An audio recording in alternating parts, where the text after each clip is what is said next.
Hello student, good luck classes में आपका स्वागत है। और मैं आपके लिए लेके आया हूँ छोटे छोटे कुछ ट्रिक या कुछ अच्छे प्रश्न, कुछ टॉपिक, जिससे आपको मैथ को समझने में बहुत ही आसानी होगी। तो आपको लेके चलता हूँ मैं सबसे पहले आपके लिए संख्याएं। तो ध्यान देना, छोटे छोटे टॉपिक है, ये आपके समझने में आपको बहुत ही मदद करेगी। तो सबसे पहले है आपकी प्राकृत संख्या। प्राकृत संख्याएं जो होती है वो 1 से चालू होती है। 1 2 3 4 5 और कहाँ तक चलती है? अनंत तक, कोई अंत ही नहीं है। ये तो होती है प्राकृत संख्या जो कि 1 से चालू होगी। दूसरी आती है अपने पास में पूर्ण संख्या। पूर्ण संख्या जो कि 0 से चालू होती है। 0 1 2 3 4, ये भी कहाँ तक चलती है? अनंत तक। तीसरी होती है पूर्णांक।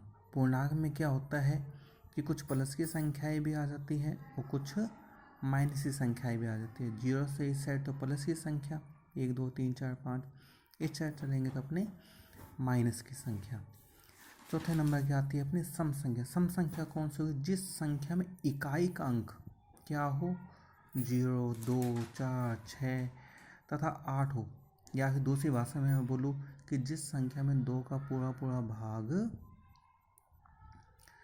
चला जाए, सम संख्या कहलाती है।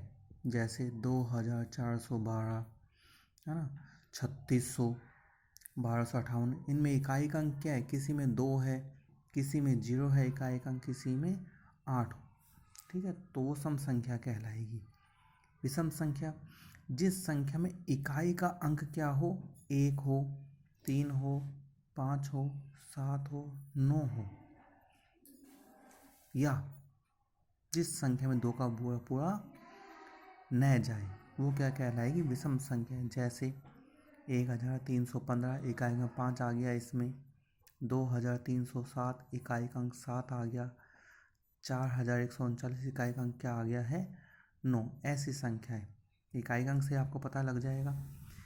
एक आती है अभाज्य, जो बहुत ही कंफ्यूज करती है। अभाज्य कौन सी संख्या होगी? ऐसी संख्या है जिसमें स्वयं के अलावा अन्य किसी संख्या का भाग न जाए, इन खुद का ही जाए और किसी का भाग न जाए, वो क्या कहलाती है? अभाज्य संख्या कहलाती है। या दूसरी भाषा में ये बोलूँ कि जो स्वयं के अलावा अन्य किसी के पहाड़े में न आए, वह क्या कहलाएगी? अभाज्य। इन खुद के पहाड़े में आए और किसी के पहाड़े में ना आए। जैसे मैं एग्जाम्पल के तौर पे 2 है, 2 ओनली 2 में ही आएगा और किसी के पहाड़े में नहीं आएगा। 3 खाली 3 के पहाड़े में आता और किसी में नहीं आता। 5 के में आएगा और किसी में नहीं आता। 7 के में आएगा। इस तरह से कई संख्या है, 11 हुई, 19 17, ये खुद के में ही आते हैं, या इनमें खुद का ही भाग जाएगा और किसी का भाग नहीं जाएगा। एक है अपने लास्ट में भाज्य संख्या।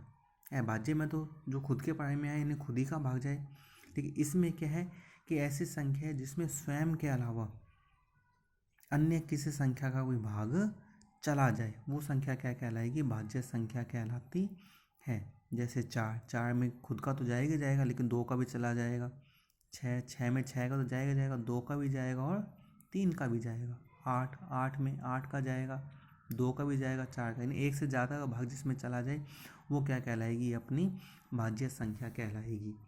हाँ, इसमें एक चीज़ याद रखना कि एक जो होती है वो न तो अभाज्य में आती है और न ही भाज्य में आती है। उसको बोला जाता है एक यूनिक संख्या। कौन सी संख्या बोला जाता है?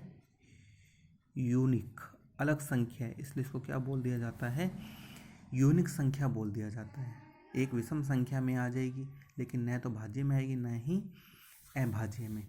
तो आज के लिए इतना छोटा, ऐसे छोटे छोटे आपको मैं टिप्स लेके चलूँगा जिससे आपको मैथ को समझने में बहुत ही आसानी रहेगी। Okay guides, good bye.